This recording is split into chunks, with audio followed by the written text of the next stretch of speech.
Yes, folks, it's Tales from the Jails with John G. Sutton. Do please, everybody, I ask you every time, but it really helps. And if you're going to help me build up this channel, get some followers, do please like and subscribe. And your comments, of course, I do my best to answer your comments, so hit me with your rhythm stick. And don't forget there'll be a song at the end, but I've got quite a long piece of prose, actually, to read. It was suggested by Larry, and Larry is very kindly going to help me, I believe, organise a shop on here for little collectibles from Tales from the Jails. Yes, that was kindly sent to me by Larry, because I'm extremely busy myself. I haven't got time to do things like that. But I think Larry's going to help. Don't know yet. We'll see. Maybe able to get one of the caps as well. We'll have little things. Maybe even Larry will be able to organise so you can have your own screaming goat. Who knows? We'll see what happens. Yeah. Anyway, I'm going to talk today about an unfortunate death that has occurred at a place called His Majesty's Prison, Guy's Marsh, which is in Shaftesbury in Dorset. It's a Category C male prison that was originally a Borstal, opened in 1960, but now it's a Category C all-male prison holding 530 inmates. And this concerns the death of an inmate there called Sheldon Jeans, aged 32, of Portsmouth, originally of Portsmouth, and he died by misadventure. That was what the coroner's court found, and the coroner, Rachel Griffin, the senior Dorset coroner, made certain recommendations because she found that there was no facility in place to prevent inmates from cooking up illicit alcoholic beverages, which were referred to in the coroner's court as HOOCH. Yeah, so what he'd done, this guy, is he'd managed to get himself on a supply of illicit drugs that were not prescribed for him, antidepressants and even one anti-epileptic drug and stuff for mental health, dihydrocodeine and stuff like this. So along with that mixture of drugs and a supply of illicit alcohol, Sheldon Jeans collapsed and died in his cell. He died in 2022, but it's taken till now to get the coroner's court and their recommendations, which have been sent to the Ministry of Justice and to the prison at HMP Guy's Marsh. A reasonably recent inspection of the prison found that the staff had, in the actual words of the inspector, all but lost control. Now, having worked in prisons for a long time, you either have the staff running the prison or the inmates take over, and everybody is at risk. The last inspection of HMP Guy's Marsh found that there were gangs operating in the prison, openly smoking, which is not allowed in the prisons now, openly smoking on the landings, walking round in dressing gowns and in the pyjamas, and just basically doing what they damn well wanted because the staff were in fear. Now, you can't have staff in fear. If you've got one of the hairs on my jacket there, you can't have staff operating in fear in the prisons. The staff have got to be in control. And it was found at HMP Guy's Marsh, the last inspection, that they were not in control. And a subsequent inspection found that matters had got even worse.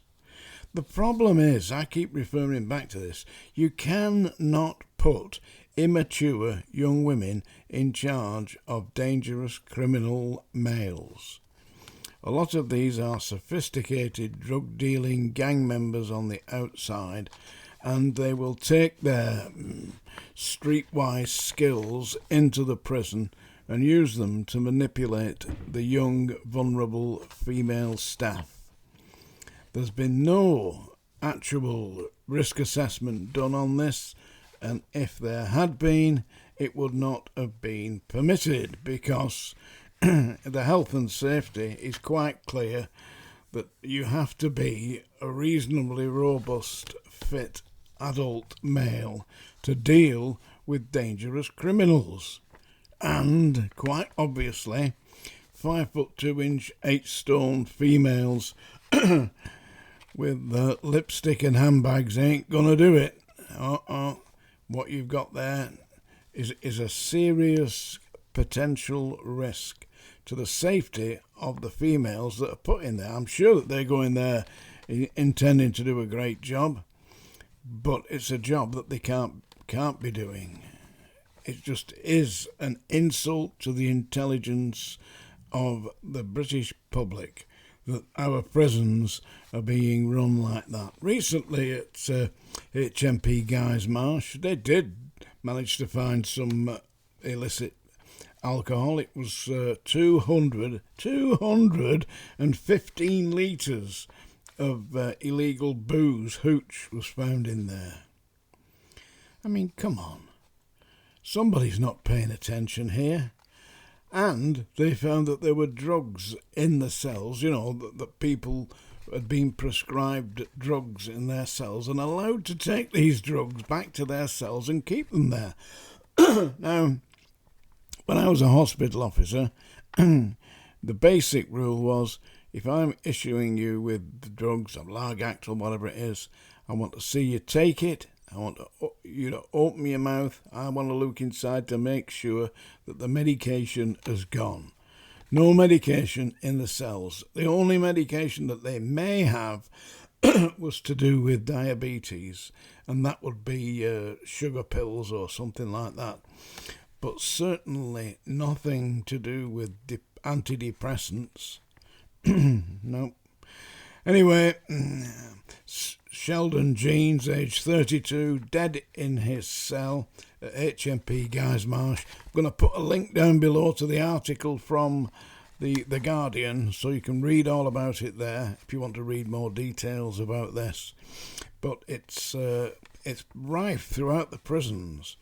We even had it at Wormwood Scrubs back in the early 70s, when inmates concocted a drink out of Brasso, believe it or not, which they strained through a loaf of bread, and the clear fluid that came out they considered to be alcohol, and they mixed it with fruit juice.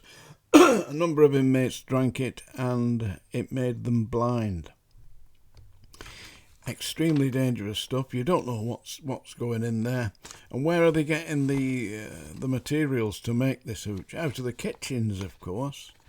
You don't have to be too bright. So what's happening in the kitchens? Come on, time to wake up, Ministry of Justice. So that's today's little ramble about HMP Guy's Marsh. Do please like and subscribe. And as I said before, we're going to get Larry the Goat Man from Rotherham, Tales from the Jails, mugs, and hat, and screaming goat perhaps. And as it happens, guys and gals, I've had a request from Larry to read prose by Dylan Thomas from his play for voices Under Milkwood. So I particularly like Under Milkwood. I've been to see it at the cinema a number of times. I saw it in Manchester with Caitlin Thomas. That's the daughter of Dylan Thomas, and she was playing a harp. There was a performance of this. So this is the start of Under Milkwood. It was originally read on radio by Richard Burton. I've actually got the recording. I've got the record of that. And as I say, I'm going to do my best here. This is the beginning of Under Milkwood. To begin at the beginning. It is spring, moonless night, in the small town, starless and Bible black, the cobbled streets silent and the hunched courtiers and rabbits, wood limping invisible down to the slow black, crow black, fishing boat bobbing sea. The houses are blind as moles, though moles see fine tonight in the snouting velvet dingles.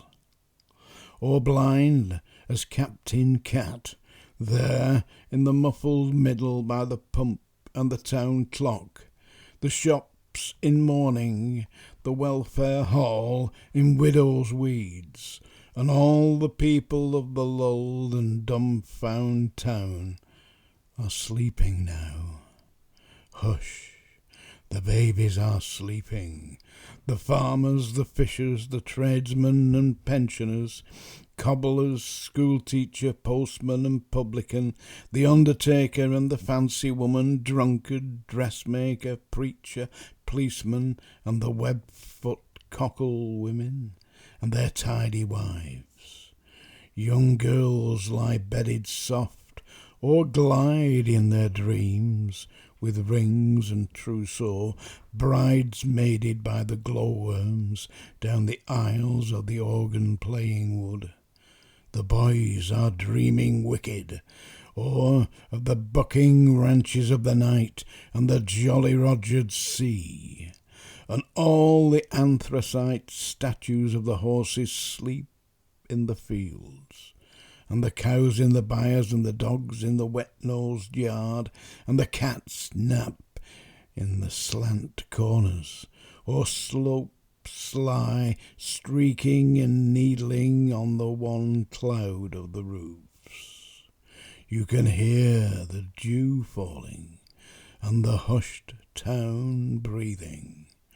Only your eyes are unclosed to see the black and folded town fast and slow asleep, and you alone can hear the invisible starfall, the darkest before dawn, minutely dew-grey stir of the black dab-filled sea, where the Arethusa, the Curfew, and the Skylark, Zanzibar, Rhiannon, the Rover, the Cormorant, and the Star of Wales tilt and ride. Listen, it is night moving in the streets, the processional, salt, slow, musical wind in Coronation Street and Cockle Row. It is the grass growing on Claregib Hill, dewfall, starfall, the sleep of birds in Milkwood. I hope I did that justice. Claregib Hill, it was a little joke by Dylan Thomas. If you look at it backwards, it means bugger all. Seriously. Claregib Hill, yeah, bugger all. It was Dylan Thomas's idea of a joke. And it's that time of day, folks. Yep. That's the song dinger. You got it? Song dinger. You might even be able to get a song dinger in my new shop. And, of course, we'll have a little word from Larry the Goatherd's Goat. I am now about to sing. Are you happy? Are you happy for me? You miserable goat. Right, here we go. This is a song I'm going to sing here. It was recorded many years ago. Probably did that. That pervert, the child molester, he sang this on one of his albums. I think it was called PJ Proby in Town. I'm going to do my best here with this. It's called The Nearness of You. It's not the pale moon that excites me, that thrills and delights me. Oh no, it's just the nearness of you.